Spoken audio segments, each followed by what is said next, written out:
जैसा कि हमने लास्ट एपिसोड में देखा था, मिस्टर सिन डैम को हक कर देते हैं। इवन वो उसे किस भी इसलिए करना चाहते थे ताकि वो उसे इस सब से दूर रख सकें, पर अनफॉर्चुनेटली उनका मार्बल कलर चेंज कर देता है।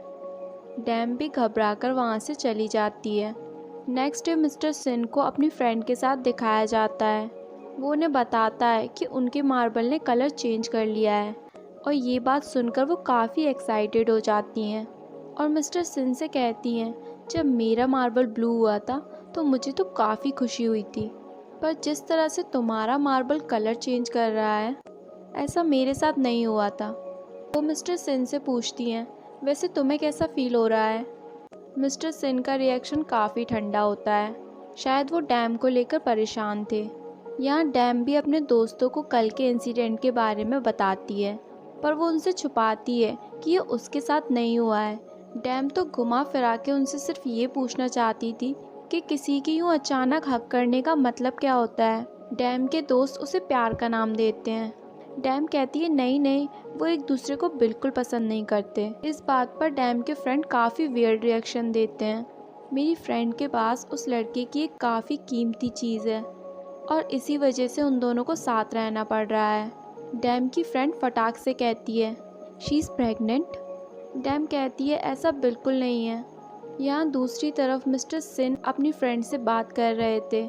अब मुझे उस पर नज़र रखनी पड़ेगी। तो कहती है हाँ, वैसे भी वो तुम्हारे लिए काफ़ी स्पेशल है। आखिरकार वही तुम्हें ह्यूमन बनाएगी।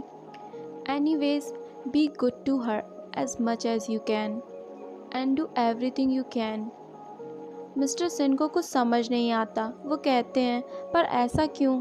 वो उन्हें कहती हैं, ये मैं अपने एक्सपीरियंस से बता रही हूँ। ह्यूमन सबसे ज़्यादा एनर्जी तभी प्रोड्यूस करते हैं जब वो हैप्पी होते हैं, तो उसे खुश रखने की कोशिश करो। मिस्टर सिन कहते हैं, और ऐसा कैसे होगा? वो उन्हें एडवाइस करती है, क्यों ना तुम उस लड़की को डेट करो। वो अपनी फ्रेंड को आंख दिखाकर कहते हैं, व्हाट नॉनसेंस। यहाँ घर आकर डैम भी मिस्टर सिन की क्लास लगा देती है। वो कहती है, क्या आप मुझे डेट करना चाहते हो? आपने मुझे हक क्यों किया था? और अगर नहीं तो आपने मुझे हक क्यों किया था? मिस्टर सिन भी उसे साफ साफ कह देते हैं, पहले मैंने सोचा कि तुम्हें जाने दूं, पर मुझे भी कुछ समझ नहीं आ रहा है। मैं भी जानना चाहता हूँ, बिल्कुल तुम्हारी तरह। डैम भी उनकी फीलिंग को समझ जाती है और कहती है, इट्स ओके, पर आगे से आप ऐसा कुछ भी मत करना जिससे लोगों को मिसअंडरस्टैंडिंग हो। इतना कहकर मिस डैम अपने रूम की तरफ निकल जाती हैं। तभी पीछे से आवाज़ आती है, अगर मैं कहूँ कि ये एक मिसअंडरस्टैंडिंग नहीं थी, और if I say I want to be your boyfriend. Damn की आंखें तो फटी की फटी रह जाती हैं। मिस्टर सिन अपने कैबिन में बैठे होते हैं और बहुत गहराई से सोच रहे होते हैं कि डैम ने उन्हें मना क्यों किया। मैं उसके टाइप का नहीं हूँ, और उन्हें अपनी बात पर पछतावा हो रहा था कि आखिरकार मैंने ये कहा ही क्यों। नेक्स्ट डे कॉलेज में डैम अपनी फ्रेंड से बातें कर रही होती है। तभी शियोन वहाँ आ जाता है और उस ट्रबल के बारे में पूछता है, और डैम उसकी हेल्प के लिए उसे थैंक यू कहती है। जैसे ही उसकी फ्रेंड उसे पूछती है कैसी ट्रबल, दोनों एक दूसरे को देखने लग जाते हैं, क्योंकि ये बताने वाली बात तो थी नहीं। शियोन बात घुमा देता है और डैम की फ्रेंड को इनडायरेक्टली जाने को कहता है।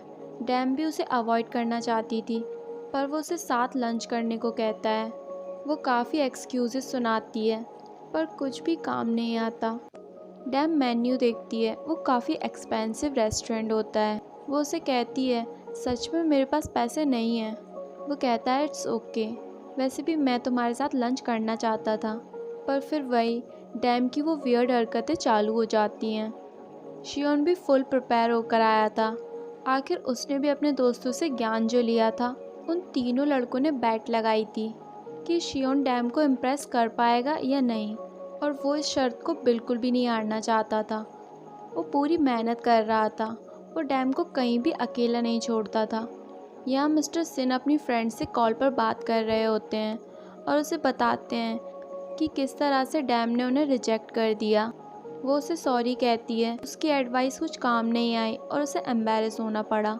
वो कहती है शायद उसकी हैप्पीनेस किसी और चीज़ में है। क्या तुमने उसे कभी कोई प्रेजेंट दिया है, जैसे कि कोई ब्यूटीफुल सी ड्रेस, कोई ज्वेलरी? Etcetera etcetera.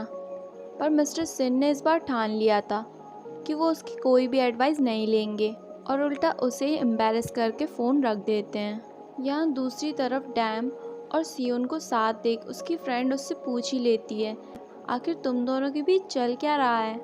वो कहती है ऐसा कुछ नहीं है, उसने सिर्फ मुझे साथ खाने के लिए बुलाया था। और तभी सियोन का मैसेज आता है, उसने उसे मूवी देखने के लिए इनवाइट किया था। और तभी डैम की फ्रेंड फ्लैशबैक में चली जाती है और याद करती है कि आज तक डैम किसी को डेट क्यों नहीं कर पाई। और ये सब सुनकर डैम का भी कॉन्फिडेंट बाहर आ जाता है। वो कहती है, यस अब मैं समझ गई हूँ, उसके सामने ऐसा बिहेव करूँगी कि वो मुझे कभी पसंद ही नहीं करेगा। जैसे ही डैम घर आती है, डाइनिंग टेबल पे काफ़ी सारा खाना लगा होता है। वो पूछती है ये सब क्या है। मिस्टर सिन कहते हैं मुझे लगा तुम्हें भूख लगी होगी इसलिए मैंने ये सब ऑर्डर किया। डैम काफ़ी खुश हो जाती है और फट से चेयर पर बैठ जाती है। वो मिस्टर सिन से एक हेल्प चाहती थी। वो उनके सामने अपनी सारी प्रॉब्लम रख देती है। तो तुम उस लड़के को डिसअपॉइंट करना चाहती हो और ये चाहती हो कि वो तुम्हें फिर से अप्रोच ना करे। वो कहते हैं इसमें मैं तुम्हारी क्या हेल्प कर सकता हूँ। वो मिस्टर सिन को कहती है हम एक टेस्ट डेट पर जाएंगे जहाँ मैं ऐसी हरकतें करूँगी जिससे कोई लड़का मेरी किन हरकतों से इरिटेट हो सकता है। और अगर आपको भी कोई आइडिया है तो आप भी मुझे शेयर कर सकते हो। पहले तो मिस्टर सिन इंटरेस्टेड नहीं लगते, पर जैसे ही डैम कहती है वो लड़का टाइगर ईयर में बॉर्न हुआ है, मिस्टर सिन फट से हाँ कर देते हैं।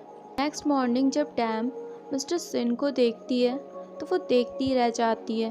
वो तो बिल्कुल गॉडेस की तरह दिख रहे होते हैं और दोनों डेट के लिए निकल जाते हैं। वहाँ रेस्टोरेंट में डैम वियर्ड से वियर्ड बिहेव करने की कोशिश करती है। मिस्टर सिन उसे काफ़ी गौर से देखते हैं और कहते हैं मुझे लगता है तुम्हें नूडल्स खाने चाहिए। उस दिन जब मैंने तुम्हें नूडल्स खाते हुए देखा था तो तुम इससे भी ज़्यादा वियर्ड लग रही थी। डेट ख़त्म होने के बाद मिस डैम मिस्टर सिन को थैंक यू कहती हैं उसकी इतनी हेल्प करने के लिए और उसे एडवाइस करने के लिए। काफ़ी उदास होकर वॉक कर रही होती है, तभी उसे एक शॉप दिखती है जहाँ सॉफ्ट टॉयज़ होते हैं पर उन्हें जीतने के लिए तीर निशाने पर लगना चाहिए। डैम तो अपनी सारी होप खो देती है। तभी मिस्टर सिन आर्चरी करने पहुंच जाते हैं। उनके इतने सटीक निशाने देखकर डैम तो पागल हो जाती है और इस तरह डैम को उसके सारे फेवरेट सॉफ्ट टॉय मिल जाते हैं। डैम अपने सॉफ्ट टॉय को लेकर काफ़ी खुश होती है। वो मिस्टर डैम को क्यूट फेसेस बना के दिखाती है और कहती है हम दोनों बिल्कुल सेम लग रहे हैं ना। तभी रास्ते में उन दोनों को सियोन देख लेता है और उनके पीछे रेस्टोरेंट में आ जाता है। वो उसके जस्ट पीछे होता है, उसे हाथ लगाने ही वाला होता है कि मिस्टर सिन उसे पीछे खींच लेते हैं। डैम मिस्टर सिन को इंट्रोड्यूस करती है, ही इज़, और अटक जाती है क्योंकि वो कहे क्या वो दोनों एक रूममेट हैं या फिर ये एक घूमियो है। तभी शियोन डैम से मूवी की बात करने लगता है।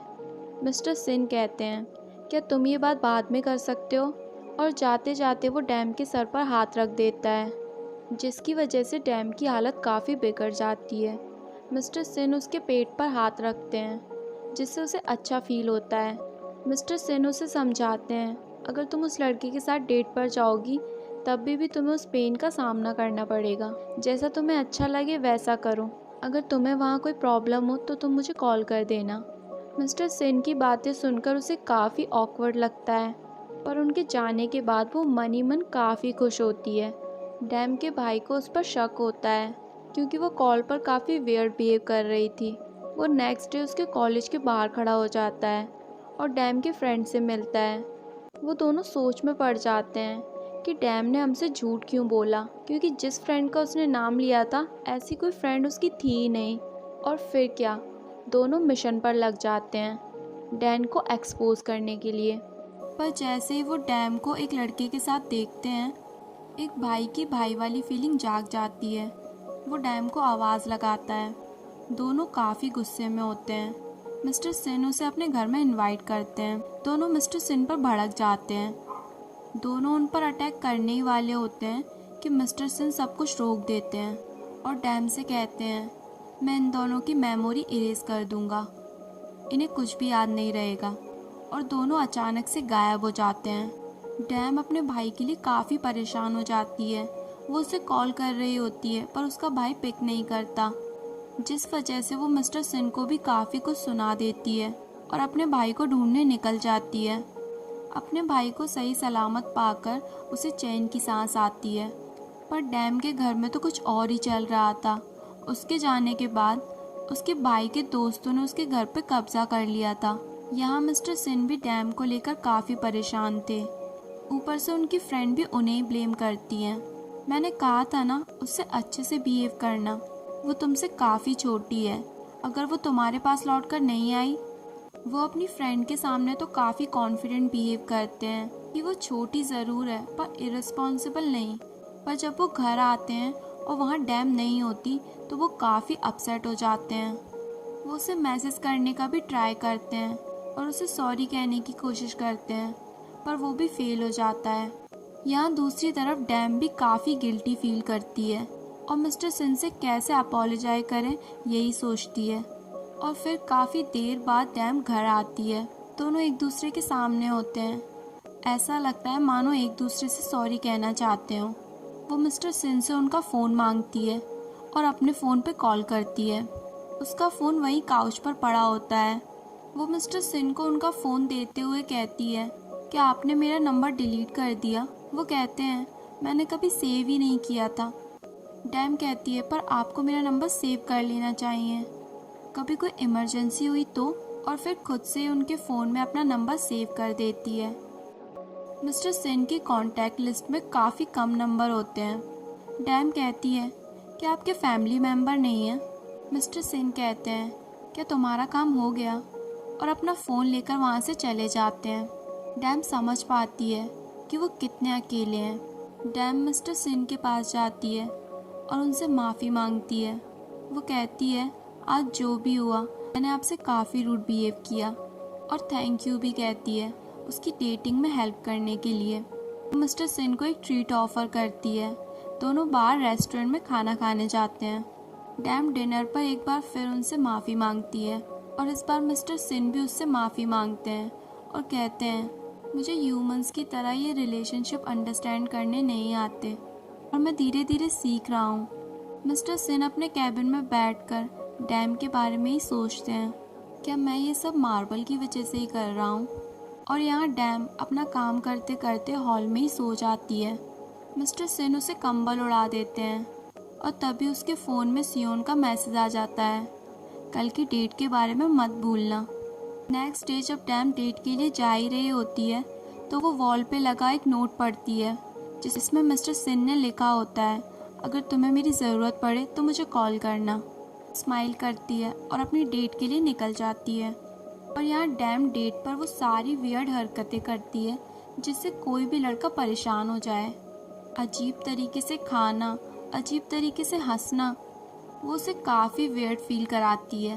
जैसे ही मिस्टर सिन घर आते हैं उनके फ़ोन पर डैम का एक मैसेज आता है कि मैं जल्दी घर आ जाऊंगी और हम दोनों साथ में डिनर करेंगे। यहाँ डैम और सियोन भी घर लौट रहे थे, तभी बारिश शुरू हो जाती है। शियोन अपने कार्ड्स लाना भूल गया था और उसके पास इतने पैसे नहीं थे कि वो एक कैब करे। वो पहली बार बस में ट्रैवल करता है, वो भी डैम की वजह से। यहाँ दूसरी तरफ डैम को लगता है कि वो अपने प्लान में सक्सेसफुल हो गई है। यहाँ मिस्टर सिन डैम के लिए काफ़ी परेशान हो रहे होते हैं। मिस्टर सिन उसे कॉल करते हैं पर डैम के फ़ोन की बैटरी बिल्कुल डेड हो जाती है और उसका फ़ोन बंद हो जाता है। डैम मन ही मन सोचती है मिस्टर सिन भी उसके लिए काफ़ी वरिड होंगे।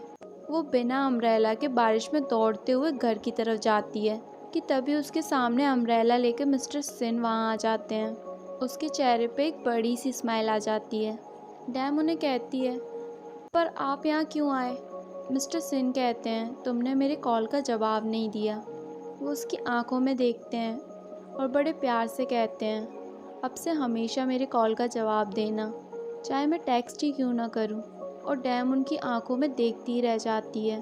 और इसी के साथ हमारा ये एपिसोड यहीं पर ख़त्म हो जाता है।